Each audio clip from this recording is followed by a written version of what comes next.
Meu nome é Sérgio Donato, sou professor do Instituto Federal Baiano, campus Guanambi, e farei uma apresentação sobre os aspectos ecofisiológicos e manejo da palma forrageira, agora a parte 2, onde abordaremos os mecanismos morfofisiológicos de adaptação da palma forrageira ao ambiente semiárido.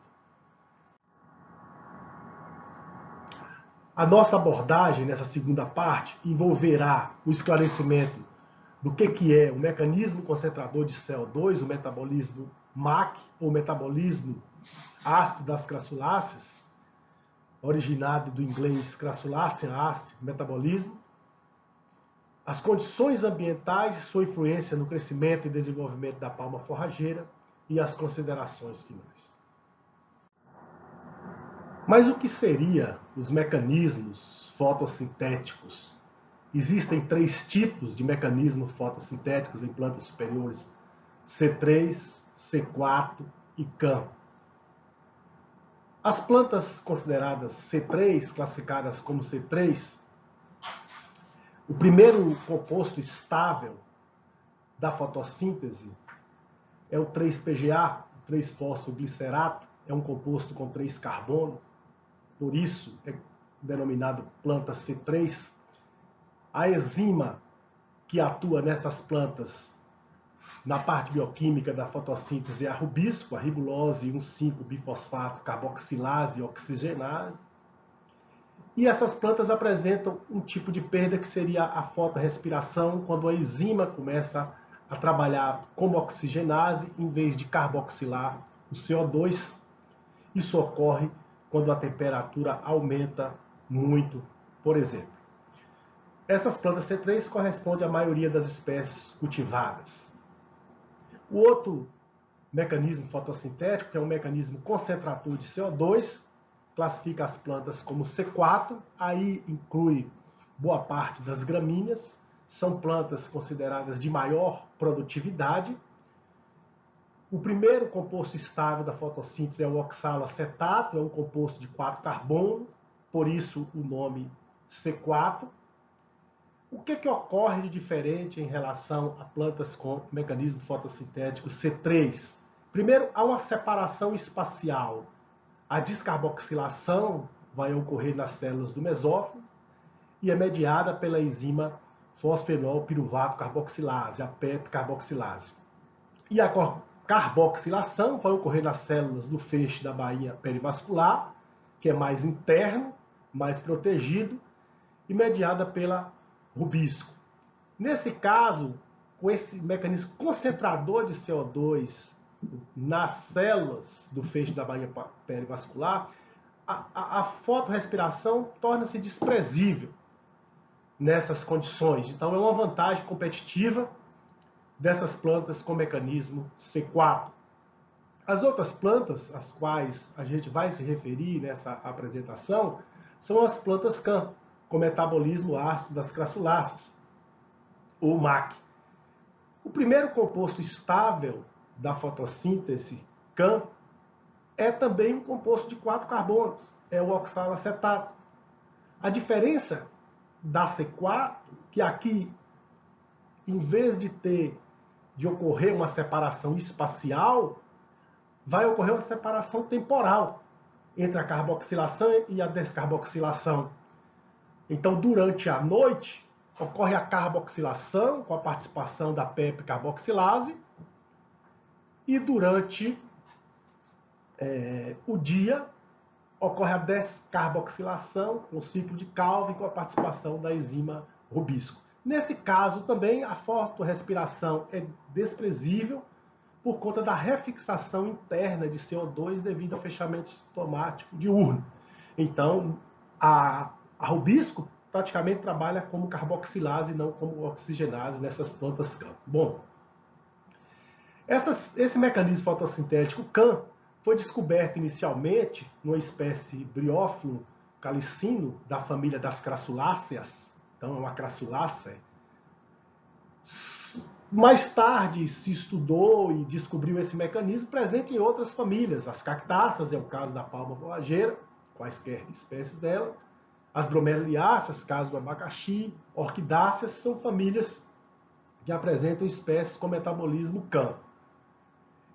Esse metabolismo é uma evolução para ambientes áridos, porque ele prima pela economia hídrica.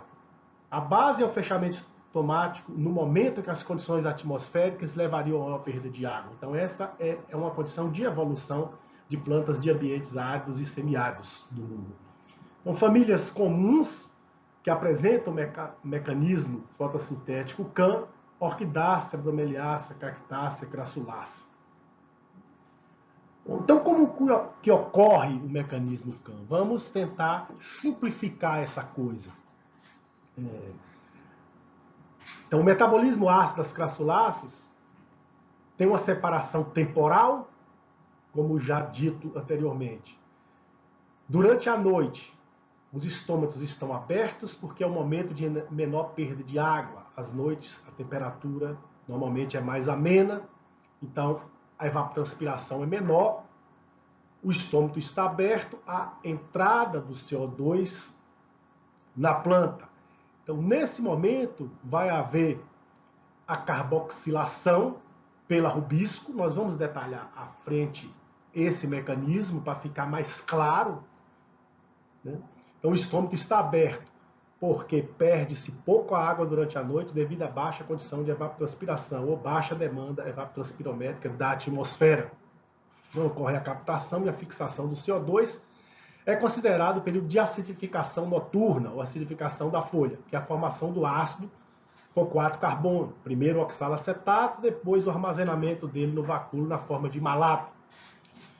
Durante o dia, o estômago está fechado para evitar a perda de água. Com isso, restringe-se a saída de água para a atmosfera. Há um evite a entrada de CO2, porque o estômago está fechado.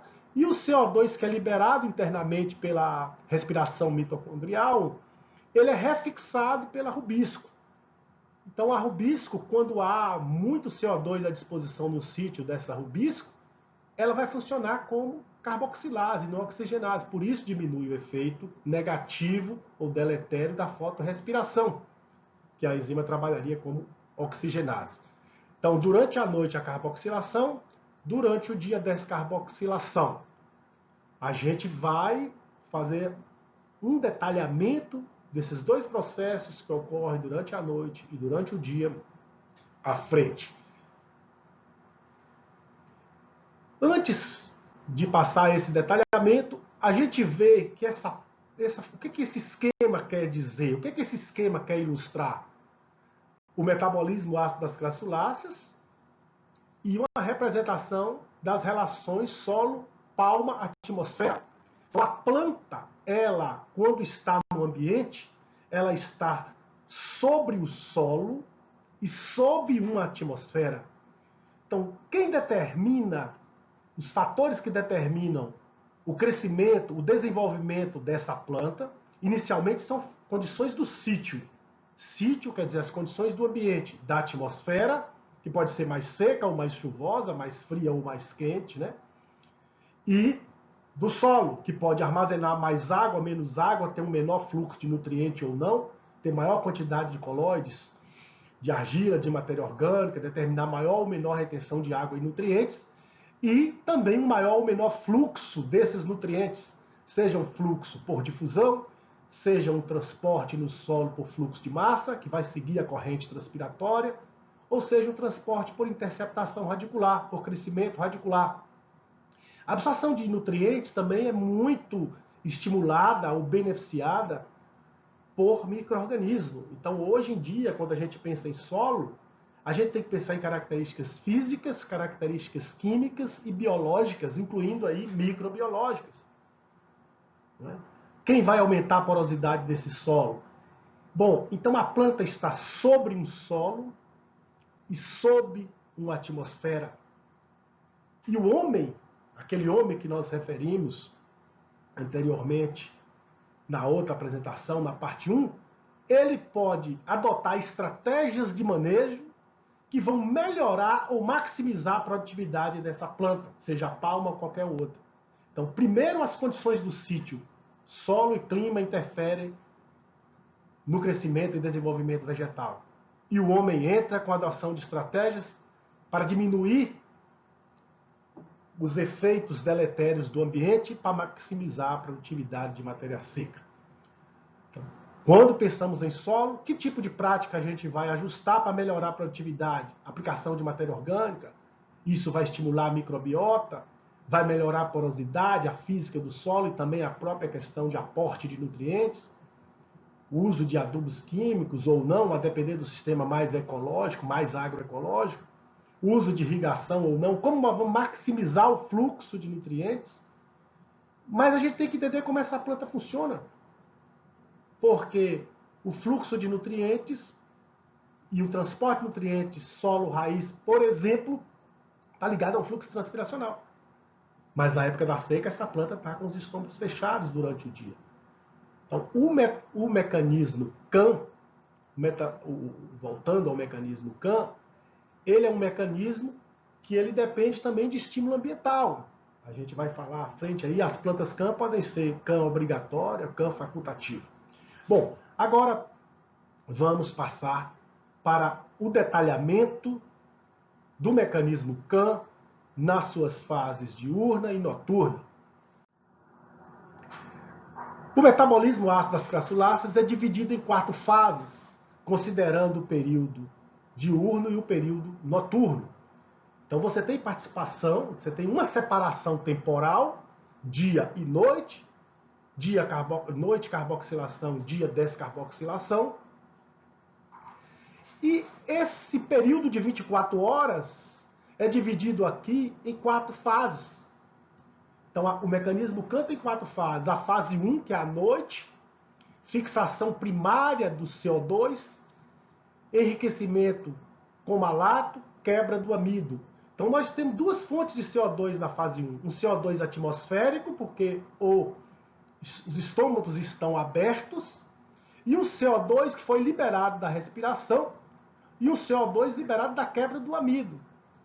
Então, a pepcarboxilase vai atuar aí para fazer essa fixação primária do CO2 à noite. Então, essa fase 1 vai ocorrer no período noturno, das 8 da noite, essa fase 1, até as 8 horas da manhã. Então, ocorre a quebra do amido durante a noite, ocorre a absorção de CO2, a fixação primária, que vai a oxalacetato e depois a malato, que vai ser armazenado no vacúolo. É preciso entender que essas células das plantas CAM têm grandes vacúolos que vão armazenar solutos orgânicos, que vão armazenar íons inorgânicos, que isso vai ser também um próprio ajuste osmótico para facilitar que a planta absorva água em tensões muito negativas de água no solo. Depois a gente tem a fase 2, que é o início do período de luz. Então a fase 2, a partir aqui das 8 horas da manhã até as 10, início da fixação do CO2 externo com estômatos abertos ainda, os estômatos estão abertos. Depois a fase 3, que é durante o dia, né? Mais especificamente aqui nesse período de 10 até as 16 horas, é o deslocamento do malato do vacúolo, que foi armazenado na noite, para o citoplasma e cloroplasto. Há uma descarboxilação do malato, liberação do CO2 fixado e assimilação do CO2 interno via ribulose 1,5-bifosfato carboxilase, a formação do amido e formação do amido. Então, na fase 3, durante o dia, quem está atuando é a enzima rubisco. Então, ela vai utilizar esse CO2 da descarboxilação do malato, da respiração mitocondrial também, e vai fazer uma fixação interna. Na fase 4, que é entre 18, 17, 18 horas e 20 horas, a reativação da pepcarboxilase após redução do nível de malato, porque o malato foi reduzido aqui. Abertura estomática, nova formação de malato e fim do período de luz.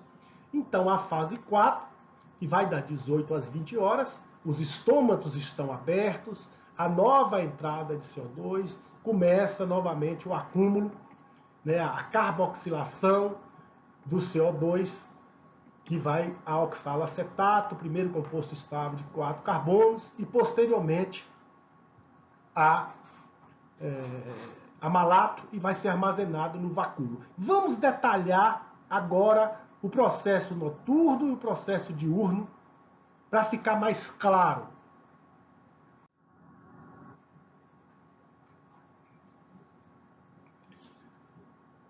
Revisando, o que diferencia o mecanismo concentrador de CO2 de um C4 é que lá há uma separação espacial e aqui há uma separação temporal. Temporal, quer dizer, período diurno e período noturno. Então, inicialmente, nós vamos falar do período escuro ou do período noturno, que os estômatos estão abertos. Então, o que acontece durante a noite nas plantas campo? Estômatos abertos, que a condição de evapotranspiração ou de perda de água é menor. Então, o mecanismo evolutivo da planta para evite a perda de água. Então, isso por si constitui uma vantagem comparativa dessas espécies, diminuição da perda de água. E isso por si constitui ajuste osmótico. Por quê? Porque o que vai ser armazenado no vacúolo? É malato. Na verdade, na forma de ácido málico. É um soluto orgânico que baixa o potencial hídrico da raiz e que permite a absorção de água a potenciais muito mais negativos, ou seja, com pouca umidade no solo. Por isso a sobrevivência nesses ambientes. Então isso constitui vantagem competitiva. Evite a perda de água, diminuição do potencial hídrico da raiz, o que permite a absorção de água potenciais mais negativos, nos quais outras espécies não teriam condição de absorver. Mas o que ocorre inicialmente? Você tem a entrada do CO2 atmosférico, porque o estômago está aberto. Então a planta está transpirando pouco, porque a demanda evapotranspirométrica noturna é baixíssima, a não ser em noites muito quentes, né, que ocorre bastante também no semiárido. Então há a entrada de CO2 à noite. Esse CO2 gasoso, que está dissolvido no citossol, mais o CO2 que é liberado da respiração mitocondrial, mais o CO2 que é liberado aqui da quebra do amido, aqui, ó, há uma glicólise do amido. Primeiro ele vai a triose fosfato, gliceraldeído 3P é uma triose fosfato. Depois ele vai a fosfenol piruvato, um composto aqui com 2 carbonos. É liberado CO2. Então, o CO2 respiratório durante a noite. O CO2 oriundo da glicólise do amido, que vai a gliceraldeído 3P, triose fosfato, que vai a fosfenol piruvato. Liberado aqui. Com a ação da PEP carboxilase no citossol, esse CO2 mais a água vai a bicarbonato. E a PEP carboxilase tem uma afinidade muito grande com o bicarbonato. Então o Km, que é a constante de Michaelis-Menten, que mede a afinidade de uma enzima pelo substrato, que dá a ideia da velocidade de reação, né? O Km da PEP carboxilase é 8 micromol. Quer dizer, ela carboxila com a baixa quantidade de CO2 disponível. E aqui nós temos CO2 da quebra do amido, da respiração mitocondrial e da entrada da atmosfera. Isso vai virar no meio aquoso bicarbonato e a PEP carboxilase citossólica vai carboxilar, ou seja, vai incorporar carbono, aqui com a perda de um fosfato, com a liberação de um fosfato, a geração de fosfato, vai carboxilar a oxalacetato, que é o primeiro composto estável da fotossíntese, um composto de 4 carbonos. Posteriormente, com a atuação da NAD-malato desidrogenase, o oxalacetato vai a malato, que é um composto de 4 carbonos.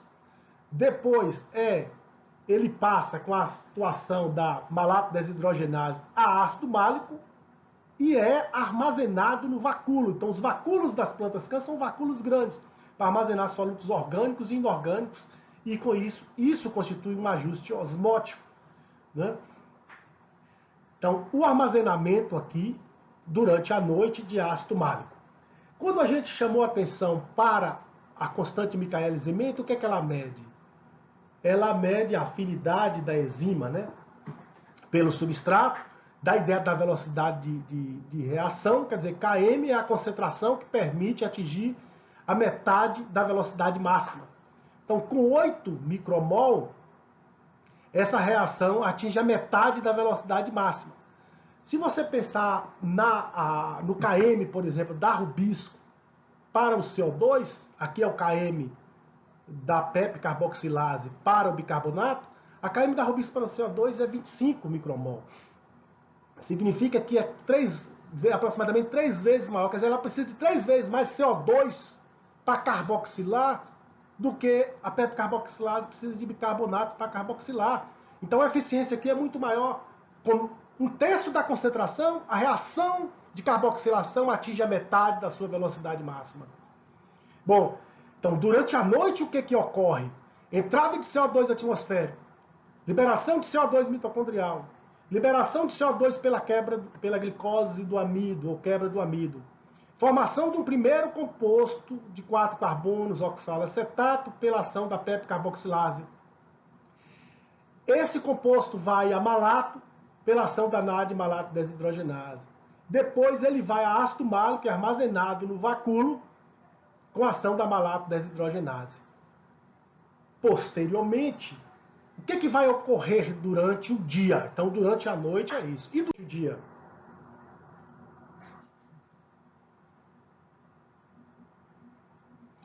Durante o dia, a gente vai esclarecer agora o que vai acontecer neste período. Lá era a acidificação noturna, a carboxilação. Aqui é a descarboxilação. Vai ocorrer a refixação do CO2 interno, CO2 de respiração mitocondrial, CO2 liberado da descarboxilação do malato e incorporação aos esqueletos de carbono. Então, essa alta concentração de CO2 ao redor do sítio ativo da enzima Rubisco, nessas plantas CAN, porque durante o dia os estômagos estão fechados, vai aumentar a eficiência de carboxilação e ela não vai atuar como oxigenase. Então, diminui a fotorrespiração, por isso é considerado desprezível. Então, durante o dia os estômatos estão fechados. Não há entrada de CO2 atmosférico. É um evite a perda de água. Não há saída de água nesse momento. Os estômagos estão fechados. Embora esse mecanismo seja regulado ambientalmente, seja regulado pela idade do tecido. Tecidos jovens normalmente têm mecanismo CAN, tecidos velhos normalmente têm mecanismo CAN, tecido jovem pode ter alteração desse mecanismo. Então o que acontece durante o dia? A descarboxilação, refixação do CO2 interno e incorporação aos esqueletos de carbono. Como que começa? O ácido málico está aqui armazenado no vacúolo.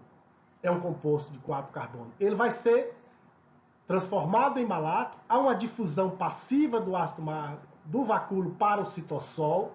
A planta está com os estômatos fechados. Ocorre uma descarboxilação desse malato via NAD malato citossólica ou NAD malato mitocondrial. Isso aqui é um mecanismo similar ao mecanismo C4, com a atuação da enzima NAD-málica. Esse CO2 carboxilado liberado, ele vai para o ciclo de Calvi-Benson, que é o ciclo das plantas C3, e ele vai ser fixado aqui pela Rubisco. O estômago está fechado. A Rubisco tem um Km, uma constante Michaelis-Menten, que é a concentração do substrato necessário para a reação atingir metade da sua velocidade máxima. A Rubisco tem de 15 a 25, como nós falamos lá, até 3 vezes maior a necessidade de substrato para que haja carboxilação. Então aqui há uma refixação nesse ciclo de Calvi do CO2 liberado da descarboxilação do malato, semelhante a um mecanismo de fotossíntese de frutos, uma refixação desse CO2. Bom, concomitante a essa liberação de CO2 e a atuação do ciclo C3 aqui, que é a atuação da rubisco, há uma coprodução de ácido de 3 carbonos, o 3-PGA, ácido 3-fosfoglicérico, né? Primeiro 3-PGA, e conversão em triose fosfato e, posteriormente, em amido ou sacarose via gliconeogênese. Então, há uma produção concomitante, ou uma coprodução dos ácidos de 3 carbonos, que vão a piruvato, isso ocorrendo aqui dentro do cloroplasto, e que vão até amido. Então, a geração de amido pode ser no sentido aqui da refixação do CO2, da respiração mitocondrial, do CO2, da descarboxilação do malato. Ele é incorporado no ciclo de Calvin com a geração do amido, ou nessa produção concomitante aqui, inicialmente a formação de um ácido de 3 carbonos, conversão em triose fosfato e, posteriormente, em amido ou sacarose. Esse é o processo que ocorre durante o dia. E, como o estômago está fechado, o CO2 liberado aqui, ele não sai, porque existe uma barreira aqui pelo fechamento estomático. Então, durante a noite, o estômago está aberto, a resistência estomática é baixa.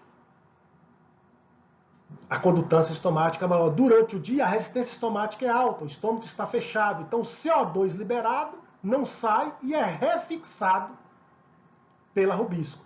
Então, isso constitui uma vantagem comparativa. Altas concentrações de CO2, desse CO2 liberado pela descarboxilação, do CO2 liberado pela respiração mitocondrial, que não podem acessar a saída porque o estômago está fechado. Essas altas concentrações ao redor do ciclo da rubisco vai favorecer a atividade carboxilase da rubisco. Mas as plantas CAN, elas são sempre CAN obrigatórias?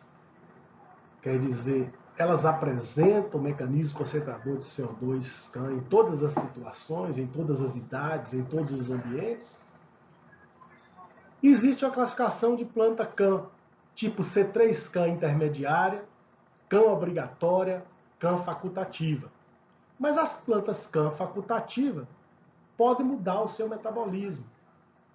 Mas o que determina o comportamento CAN em plantas CAN facultativas?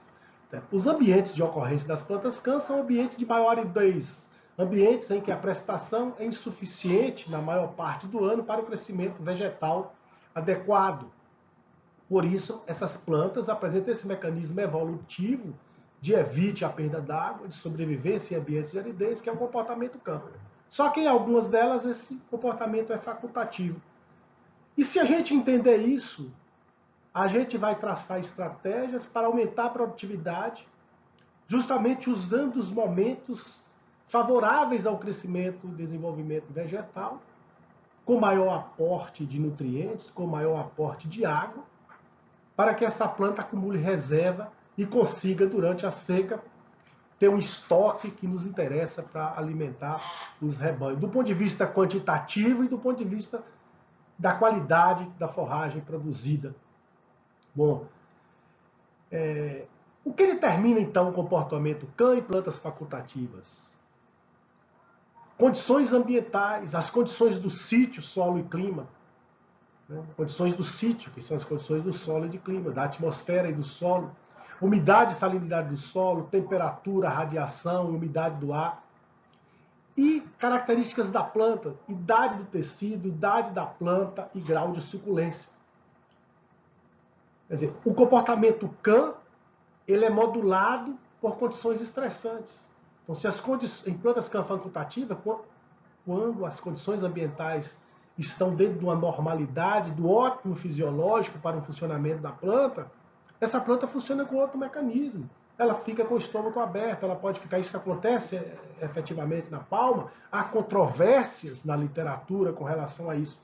Mas vamos lá Além do comportamento CAM, que é uma questão fisiológica, essas plantas, as cactáceas, por exemplo, e outras famílias que também têm mecanismo concentrador de CO2 tipo CAM, apresentam características morfológicas de crescimento de raízes, de tipo de caule, né, que não são folhas, são os cladódios, né, a ausência de folhas, né, e a presença de cladódios, cutículas espessas, baixa razão, superfície e volume, tudo isso para diminuir a questão da perda de água, vacúolos grandes para acumular solutos orgânicos e inorgânicos e permitir com isso uma absorção de água a potenciais muito negativos no solo, o que não aconteceria com outras espécies. Então, é um tipo de ajuste osmótico. Isso já ocorre naquele momento que a concentração do malato pela fotossíntese durante a noite já é um tipo de ajuste osmótico. Tamanho, densidade estomática e frequência de abertura dos estômatos reduzidos comparado à espécie C3 e C4. Presença de grande quantidade de drusas de oxalato de cálcio nas células, folhas modificadas em espinhos, câmaras subestomáticas, parênquima clorofiliano, aquífero bem desenvolvido e células mucilaginosas, né, bastante presença de mucilagem, que são indícios de adaptação ao ambiente semiárido. O tipo de inclinação do cladódio, os cladódios são eretos nessas plantas, seja uma planta da caatinga como mandacaru, um xique-xique, né, um facheiro, ou da palma forrageira. Normalmente a posição dos cladódios é uma posição ereta para evitar o superaquecimento, né, para evitar a exposição excessiva à radiação solar. Com relação a palma é ou não a CAM facultativa, há alguns trabalhos, como esse aqui, por exemplo, que coloca aqui, na zona da mata de Pernambuco, com a precipitação maior do que 1000 milímetros, a palma apresentou comportamento exclusivamente CAM. Mas isso é controverso.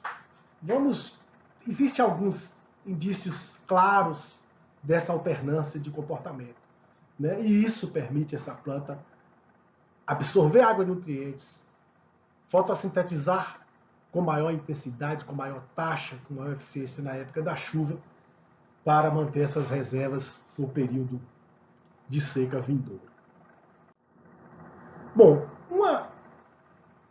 um tipo de evento que a gente observa, um fenômeno que a gente observa no campo em dias chuvosos, ou após dias com chuva, temperaturas mais amenas, umidade relativa mais alta, menor déficit de pressão de vapor, é a inclinação dos cladódios. Veja bem, uma coisa é murcha do cladódio, que é o efeito da seca, que a gente vai ver posteriormente aqui.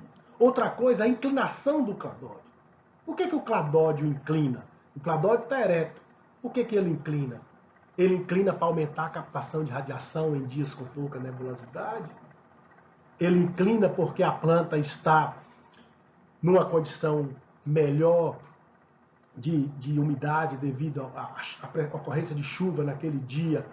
Aí logo à tarde abre um sol e a planta está com o estômago aberto, porque ela está com a condição ambiental favorável, principalmente os cladódios jovens, que são C3, e aí ele inclina, junto a isso começa a ocorrer o fechamento estomático.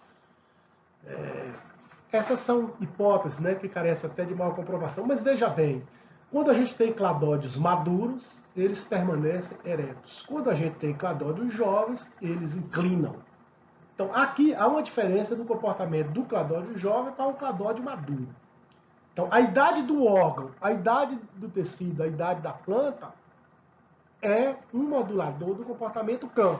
Normalmente, tecidos de idade mais avançada, tecidos mais velhos, têm comportamento CAM durante toda a sua existência, a partir do momento que ele já tem essa maturidade. E tecidos jovens têm comportamento facultativo.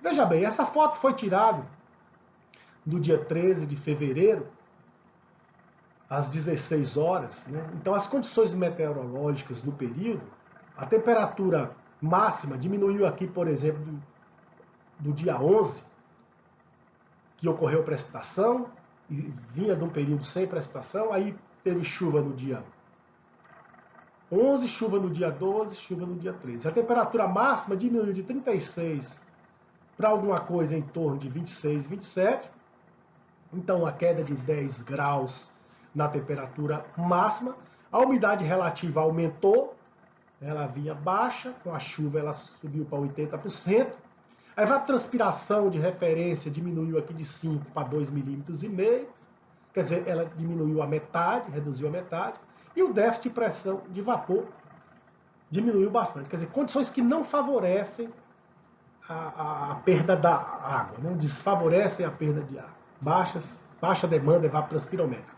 Aí você vê no final da tarde essa planta com esse tipo de comportamento, ela inclina o cladódio. Novamente aqui, situação semelhante à anterior. Ocorreu a chuva no dia 23 de janeiro, com a precipitação de 26 milímetros, e continuou a chover nos dias posteriores, 24, 25, 26, e uma quantidade bem pequena no dia 27. Essa foto foi tirada no dia 28 de janeiro de 2013, e a foto mostra as plantas com os cladódios maduros eretos, com os cladódios jovens inclinados. O que será que ocorre a inclinação? Quando chove, a temperatura diminui, a umidade relativa aumenta, a evapotranspiração diminui, a radiação, se está em dias nublados, né, como foram vários dias com chuva, diminui a radiação. Então a planta pode inclinar o cladódio para aumentar a capacidade de captar radiação. Ela pode inclinar o cladódio porque ela está funcionando com o estômago aberto. E aí, quando o sol aparece em maior intensidade no período da tarde, de dias chuvosos, essa planta está com o estômago aberto. E aí ela se defende inclinando o cladódio, começa também o fechamento estomático. Mas uma evidência é bastante clara. Por que os cladódios maduros não inclinam? Porque eles têm um comportamento tipo cã.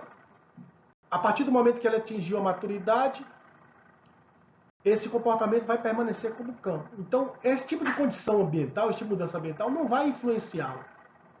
É lógico que se o período for muito prolongado, seja de uma seca, né, ao contrário do que a gente está falando aqui, de uma seca bastante prolongada, esse cladódio pode murchar.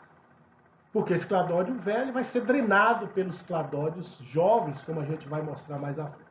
Então, isso é um tipo de evidência também para discussão sobre o comportamento cã facultativo. O que temos aqui agora nessa figura? Uma espécie de opúntia que cresce em subbosque, sobre os dosséis de Prosopis levigata, no México. Então é uma espécie que vive à sombra. Independente da idade do cladódio, se jovem ou se maduro, eles inclinam e mantêm um ângulo de inclinação inferior a 50 graus, o que sugere ser uma característica adaptativa para aumentar a interceptação de luz no subbosque. Uma vez que o dossel da planta, que está sobre essa espécie de opúntia, provoca a extinção da radiação, chega pouca radiação até as opúntias e elas têm naturalmente que inclinar o cladódio. A posição dos cladódios da espécie ela é ereta como de qualquer opúntia ficus, nopalea, etc. Contudo, as que estão sob bosque têm que inclinar para aumentar a capacidade de captação da radiação, que chega já com um nível de extinção bastante grande nos estratos inferiores aí à vegetação de subbosque. Aqui não tem nada a ver com a situação que mostramos anteriormente, em que há diferença entre cladódios jovens que inclinam e cladódios maduros que não inclinam, por conta de comportamento cã ou de comportamento C3 ou de presença de condições favoráveis em termos de umidade e o aparecimento de um sol com maior intensidade no período da tarde após uma chuva. Aqui é adaptação à busca de radiação. E não interessa se o cladódio é jovem ou é maduro, ele vai mostrar esse tipo de inclinação com ângulo inferior a 50 graus em ambiente sombreado.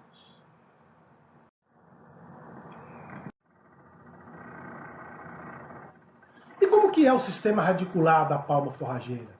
Como que é em termos de distribuição horizontal, em termos de distribuição vertical, de raízes?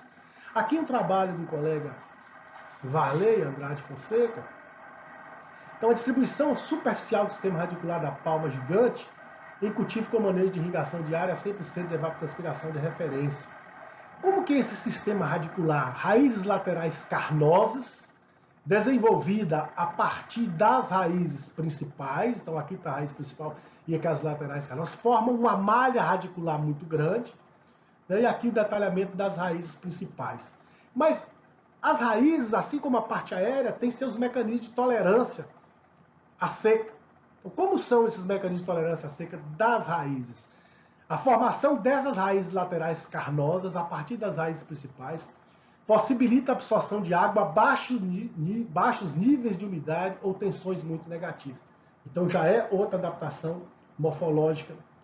Formação de uma cobertura impermeável nas raízes finas, que impedem a perda de água para o solo seco e sua consequente mortalidade.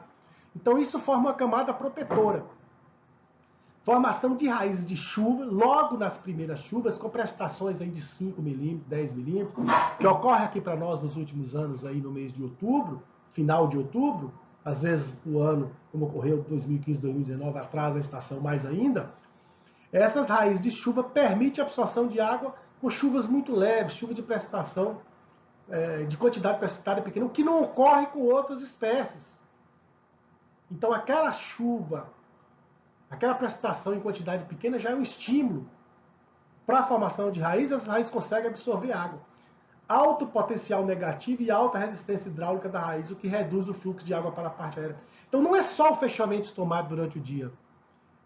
O sistema radicular tem grande resistência hidráulica. Isso diminui o fluxo no contínuo solo, planta, atmosfera e, consequentemente, as perdas de água pela. Então, estudando a densidade de comprimento radicular, o colega detectou que as raízes finas, né, elas constituem a maior parte das raízes, normalmente com 60,46% do total das raízes. E as raízes muito finas e pequenas representam normalmente 9% e 30%, respectivamente. Os menores valores de densidade do comprimento radicular, que é expressa em centímetro por centímetro cúbico, das classes muito finas e totais, encontram-se a 0,50 metros de distância da planta. Então, até 0,50 metros de distância da planta estão distribuídas essas raízes. Aqui num trabalho sobre distribuição de raízes de Opuntia ficus indicus, também palma gigante, mas um trabalho realizado na Itália, os autores detectaram que 80% das raízes estão distribuídas até 0,15 de profundidade. Após 2 ciclos de cultivo, as raízes espalham por até 2,5 metros de distância. Ora, a palma é um cultivo longevo. Você estabelece um palmal para mantê-lo durante alguns anos. Então, à medida que a planta fica mais velha, essa malha de distribuição radicular é muito maior. Então, com aqueles mecanismos de resistência à seca das raízes, aquela proteção, a morte de raízes finas, aumenta. E a área de distribuição radicular maior favorece uma maior área de absorção de nutrientes e água. A espessura das raízes principais, normalmente, eles encontraram valores da ordem de 9,1 milímetros. O peso de matéria seca, 3.407 quilos por hectare de raízes, é isso, uma massa considerável. Que essa massa de raízes corresponde a 7% da biomassa seca total. Esses são os percentuais. Quer dizer, raiz representa 7% da biomassa seca total da planta de palma forrageira. E apresenta uma eficiência de uso da água da ordem de 6,52 kg por hectare por milímetro para as raízes. Bom, se avalia a distribuição vertical, né? Distribuição vertical, distribuição horizontal de raízes, avalia a umidade do solo, a extração de água, como no trabalho do colega aí. Para quê? Para definir zona de distribuição de fertilizantes. Você vai distribuir o fertilizante lateralmente a quantos centímetros? Se a maioria das raízes estão concentradas ali até 15 centímetros de distância do cladódio, então 15, 20 centímetros é a distribuição de adubo lateralmente à planta.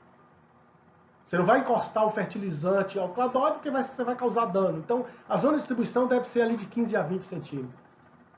E do ponto de vista de profundidade, para você ver qual é a zona de maior extração de água e onde você vai instalar, por exemplo, sensores de acompanhamento da umidade ou da tensão de água no solo, quando se usa irrigação e quando se usa monitoramento da irrigação, manejo de irrigação, baseado na mensuração da umidade ou da tensão de água no solo. Por isso é importante determinar essa distribuição horizontal e vertical. Até agora falamos sobre os mecanismos morfofisiológicos de tolerância da palma forrageira ao estresse ambiental.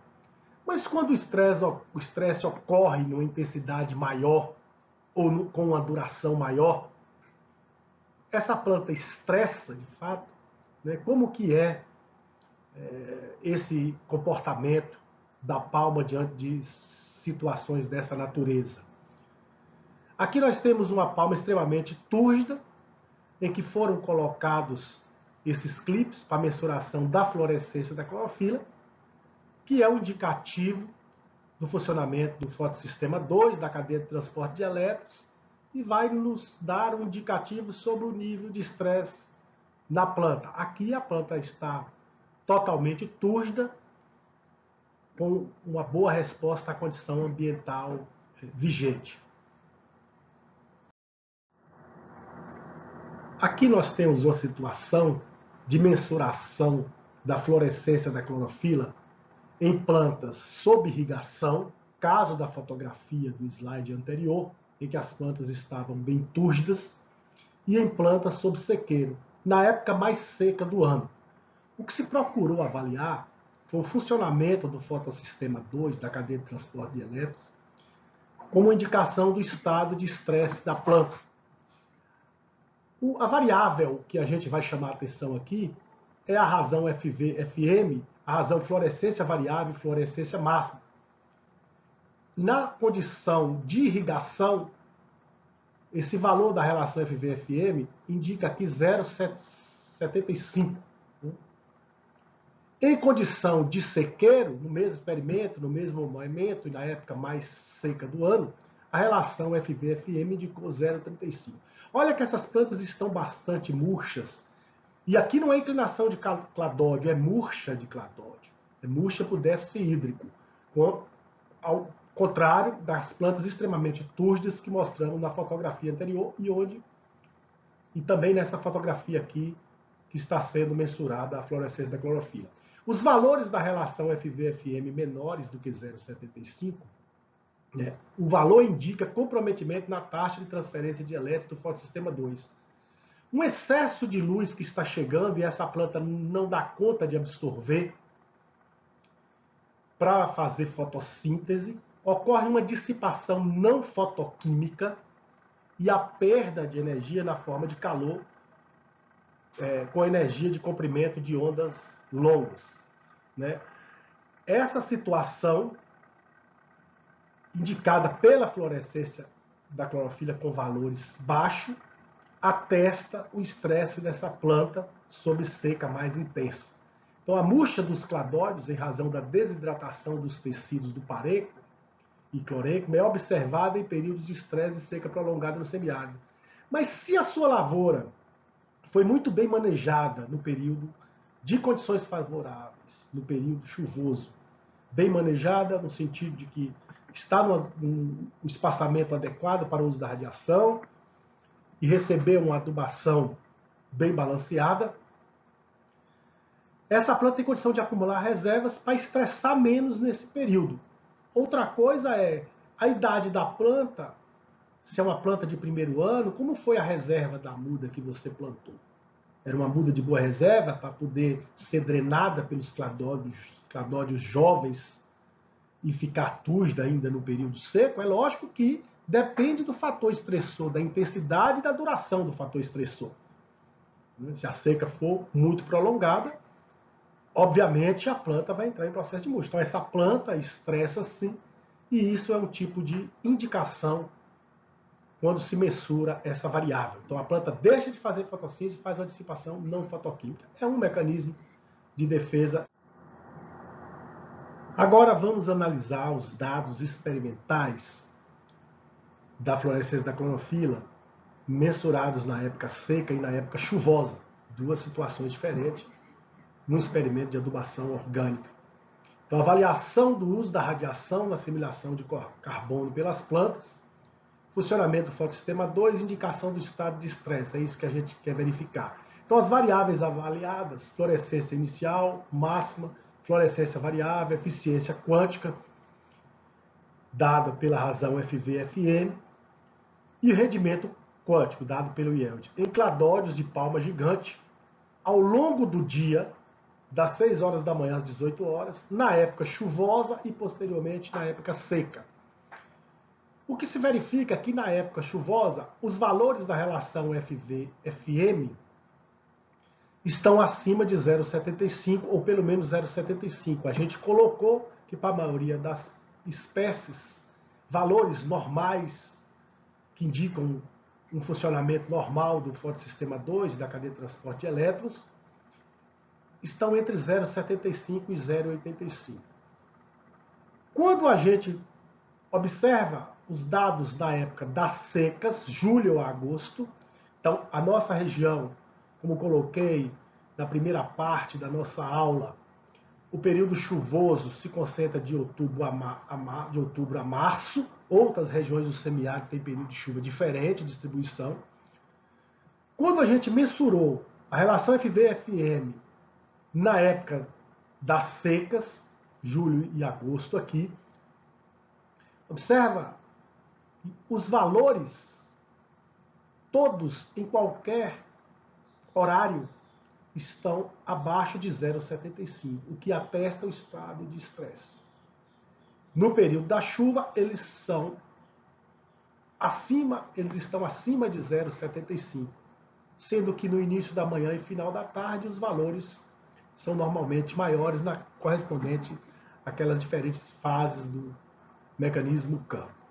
Aqui, no período chuvoso. No período seco, já atesta o estado de estresse com os valores abaixo de 0,75. Do mesmo modo, o rendimento quântico, dado pelo Yeld aqui, decai bastante no período seco. Quer dizer, o que se está convertendo em fotossíntese indica que aqui, na condição de seca, há uma dissipação não fotoquímica muito maior em detrimento da fotossíntese. Então, a quantidade de energia fotoquímica que chega ao cladódio é maior que a capacidade de utilização no processo fotossintético, no período seco. A planta murcha, há um dano no fotossistema 2 e, como mecanismo de defesa, ocorre essa dissipação não fotoquímica. Isso significa que a tolerância da planta tem limites. Isso está associado à temperatura, está associado ao déficit hídrico. Outra forma de avaliar o funcionamento do fotossistema 2, né, e termos a noção do estado de estresse a qual a planta se encontra submetida, né, e isso indica o estado de estresse da planta submetida a um desvio do ótimo e pode sugerir a ativação do mecanismo MAC em resposta à intensidade e à duração do estresse, como vamos verificar agora. A avaliação do rendimento quântico em período chuvoso, em vermelho, com esse modelo cúbico, e período seco, onde não houve ajuste de modelo.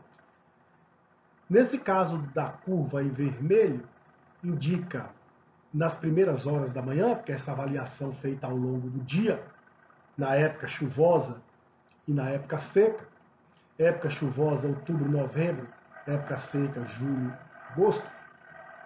No início da manhã, temperaturas mais amenas na época chuvosa, das 6 às 10, e menor radiação, com dias às vezes com nebulosidade, ocorre maior transporte de elétrons e absorção de CO2. Então o rendimento quântico está mais elevado. Chega no período da tarde, isso diminui naturalmente. A outra variável seria a RFD, que é a taxa de redução da fluorescência. Então, avaliando a taxa de redução da fluorescência ao longo do dia, na época seca e na época chuvosa em vermelho, quando a gente observa os dados da época seca, verifica-se que os valores máximos, e esses valores estão acima de 1, ocorrem às 15 horas. no período seco, indicando que o estômago está fechado, a rubisco está carboxilando, a planta está funcionando como CAM, de fato. Então, aquele CO2 respirado internamente, aquele CO2 que foi descarboxilado do malato, está sendo refixado aqui pela rubisco durante o dia, nessas plantas com mecanismo CAM. Quando a taxa de redução da fluorescência é menor que 1, sugere comprometimento severo da incorporação do CO2 em esqueletos de carbono pelo ciclo de Calvi. Aqui, eles estão sendo incorporados. Então, o CO2 está sendo incorporado aos esqueletos de carbono pelo ciclo de Calvi para gerar o amido. Quando o sistema está comprometido, esses valores de taxa de redução da fluorescência ficam menores do que 1. Não é o caso aqui. Então, está ocorrendo fotossíntese CAM pelo mecanismo concentrador de CO2 devido ao estômago fechado na parte da tarde. Então, isso é um indicativo desse funcionamento CAM.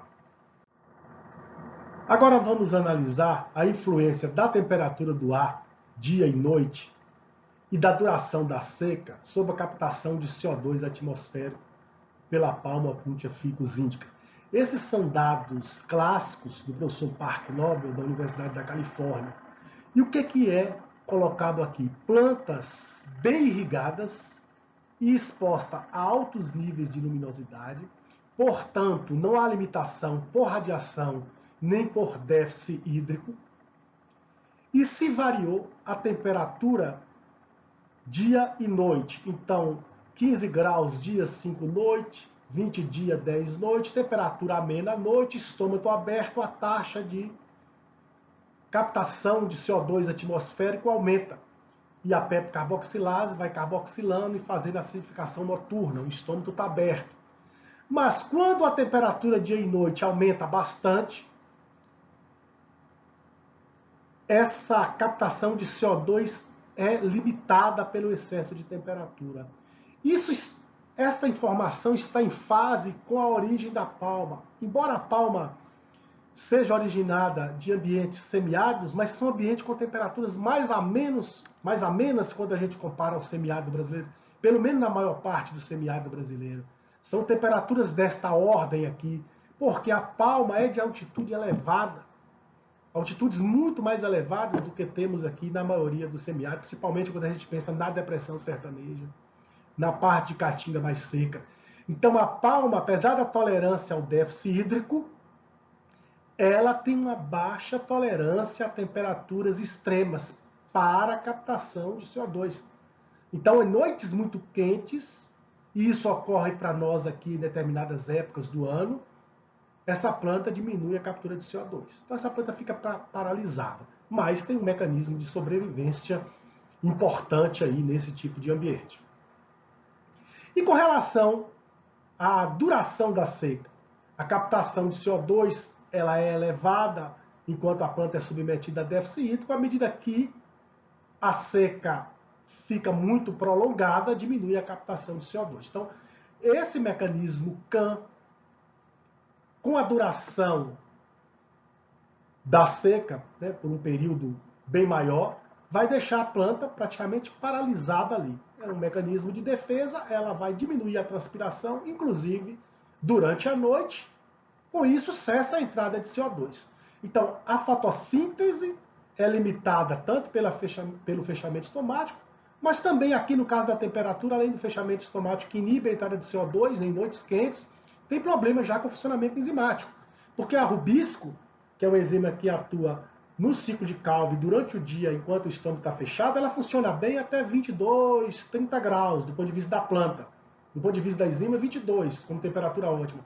A pepcarboxilase, que é responsável pela captura desse CO2 atmosférico, né, e pela carboxilação e acidificação noturna, ela funciona bem até 35, depois ela não funciona mais. Então, quando temos temperaturas muito extremas, como ocorre aqui para nós, em setembro, outubro, e sem chuva ainda, com alto déficit de umidade no solo, essas plantas sofrem estresse ambiental. Mas elas têm mecanismo de sobrevivência. E se forem muito bem manejadas na época favorável, elas conseguem atravessar esse período aí. E isso é importante para definir o próximo assunto que nós trataremos na terceira parte dessa aula, que é relação fonte-dreno, seja no momento da escolha da muda, seja no momento da colheita e intensidade de corte. Revisando, apresentamos nessa aula o mecanismo fotossintético CAM, as variações desse mecanismo quando as condições ambientais ou a idade do tecido, do órgão ou da planta muda, o crescimento da palma forrageira com relação à emissão de sistema radicular e crescimento da parte aérea, as respostas da planta às condições ambientais e os índices de indicação de quanto essa planta estressa quando as condições são desfavoráveis. As informações aqui apresentadas estão disponíveis nesse livro Palma Forrageira do Plantio à Colheita, do qual eu sou editor, junto com o professor Aloysio Bolen, da Universidade Federal de Viçosa, e a pesquisadora Maria Geralda Vilela Rodrigues, da EPAMIG Norte. Esse livro tem a participação de pesquisadores do Instituto Agronômico de Pernambuco, da Universidade Estadual do Sudoeste da Bahia e da EPAMIG Norte, além do IFE Baiano. Muito obrigado. O meu e-mail institucional para contato é sergio.donato@ifbaiano.edu.br e os e-mails alternativos Yahoo e Gmail também apresentados aqui.